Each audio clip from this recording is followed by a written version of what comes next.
थोड़ी ही देर में केजरीवाल की अंतरिम जमानत पर सुनवाई होनी है और लंच के बाद तक ये सुनवाई टाल दी गई थी। ईडी के वकील अपना पक्ष रखेंगे।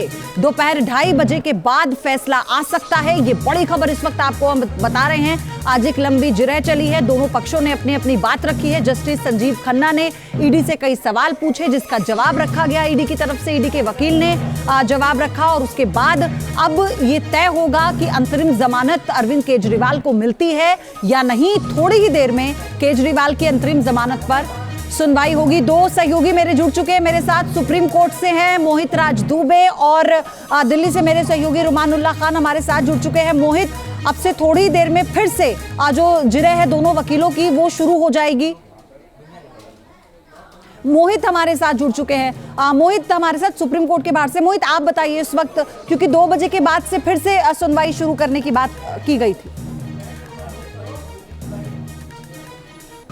जी बिल्कुल, अभी देखना यह है कि अब जब सुनवाई होगी तो वो क्या मूल याचिका पर होगी या फिर आगे मौका दिया जाता है ईडी को, जो लगातार अंतरिम जमानत को लेकर बहस चल रही थी। कुछ ही मिनटों की बात है, तब ये क्लियर हो जाएगा। लेकिन सबसे महत्वपूर्ण ये है कि लगातार पूरी जो सुनवाई के दौरान ये कहा गया कि ये वक्त असाधारण है, यानी कि ये वक्त लौट कर नहीं आएगा। 5 साल में एक बार चुनाव होते हैं और अभिषेक मनु सिंघवी की तरफ से यहाँ पर बताया गया कि वो जो उनको कहा गया कि आप जो है राजकीय काम में दखल नहीं देंगे, तो यानी कि जब तक आप अंतरिम जमानत पर हैं तो आप ऑफिस ज्वाइन नहीं कर सकते। इस तरीके की बात कही गई। उन्होंने आश्वस्त किया है कि अगर एलजी इस तरीके से किसी तरीके से अड़ंगा नहीं अड़ाते हैं तो मैं जरूर किसी फाइल पर साइन नहीं करूंगा, ये इनकी तरफ से कहा गया। ईडी हालांकि ये साफ तौर पर कह रही है कि ऐसा कोई भी नजीर पेश नहीं करनी चाहिए जिससे आम आदमी और मुख्यमंत्री पद दोनों को अलग अलग लगना लगे। तो मुख्यमंत्री अरविंद केजरीवाल और आम आदमी पार्टी, आम आदमी, मुझे ये बताइए, जस्टिस खन्ना ने ये कहा था, पूछा था ईडी से कि अगर 1 बजे तक आप अपनी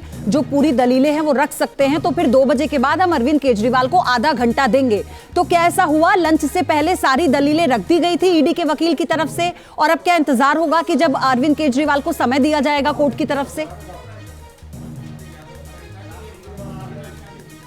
अच्छा देखिए, मैं बता देता हूं आपको। दरअसल 12 बजे के वक्त के करीब जब खुद दोनों जस्टिस इस मामले की सुनवाई कर रहे थे तो माननीय अदालत ने ये कहा कि आप क्या 1 बजे तक अगर अपनी पूरी दलीलें रख लें तो फिर हम उसके बाद अंतरिम जमानत पर बहस शुरू करेंगे। लेकिन ऐसा नहीं हुआ। उन्होंने कहा कि क्योंकि आपने 2 दिन उनको सुना है तो हमें भी सुनिए, मैं इतना श्योर करता हूं कि आज मैं अपनी दलील खत्म कर लूंगा। जिसके बाद 12:30 बजे जो है वो सुनवाई शुरू हो गई अंतरिम जमानत पर। हालांकि इसका विरोध ईडी ने किया था, लेकिन अंतरिम जमानत पर सुनवाई शुरू हुई और काफी पक्ष जो है वो दोनों ही जगह से दोनों ही पक्षों ने अपनी अपनी दलील रखी गई। लेकिन उसके बाद फिर दोनों जजेस की तरफ से कहा गया कि हमें 2:30 बजे दूसरी बेंच में जाना है, स्पेशल बेंच में जाना है, तो इसलिए 2 से 2:30 बजे का समय दिया जाएगा। अब वो 2 से 2:30 बजे का जो समय है वो मूल याचिका पर होगा या फिर जो जमानत याचिका, अंतरिम जमानत याचिका है उस पर होगा, ये देखना बहुत ज्यादा अहम है। कुछ ही मिनटों में जो है आगे की सुनवाई का पता लगेगा। ईडी, क्योंकि ईडी के जो वकील हैं वो अपना पक्ष रख रहे हैं, इस वक्त जो जानकारी हमें मिल रही है,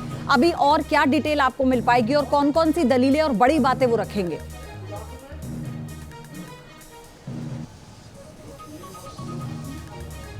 देखिए, बिल्कुल ईडी की तरफ से जमानत का विरोध किया गया। ईडी ने सीधे तौर पर कहा है कि इस पूरे मामले में इन्वेस्टिगेशन शुरू की गई थी और इन्वेस्टिगेशन के शुरू में अरविंद केजरीवाल जांच के दायरे में नहीं थे, लेकिन जिस तरह से जैसे जैसे जांच आगे बढ़ी और जैसे जैसे सबूत मिलते चले गए वैसे वैसे उन्होंने अरविंद केजरीवाल की तरफ इशारा किया। इस पूरे मामले में ईडी का कहना है कि 1100 करोड़ रुपए की रकम जो है अरविंद केजरीवाल के इस पूरे मामले में मनीष सिसोदिया की जमानत रद्द होने के बाद से अब तक जो उनकी गिरफ्तारी के बाद से इस पूरे मामले में ईडी जब्त कर चुकी है। और भी कई सारे अहम सबूत हैं जिसको लेकर अरविंद केजरीवाल से पूछताछ जरूरी थी और वो बार बार उन्होंने समन स्किप किए। जिसके बाद ना कि आप तो कह रहे थे कि 100 करोड़ की रिकवरी होगी और लेकिन ये तो 1100 पहुंच गया है, तो अब इस पर अब उन्होंने कहा कि क्या ये और भी बढ़ सकता है, और अगर है तो आपने इसकी डिटेलिंग कोर्ट में पहले क्यों नहीं की थी? ईडी से पूछा जस्टिस खन्ना ने ये सवाल।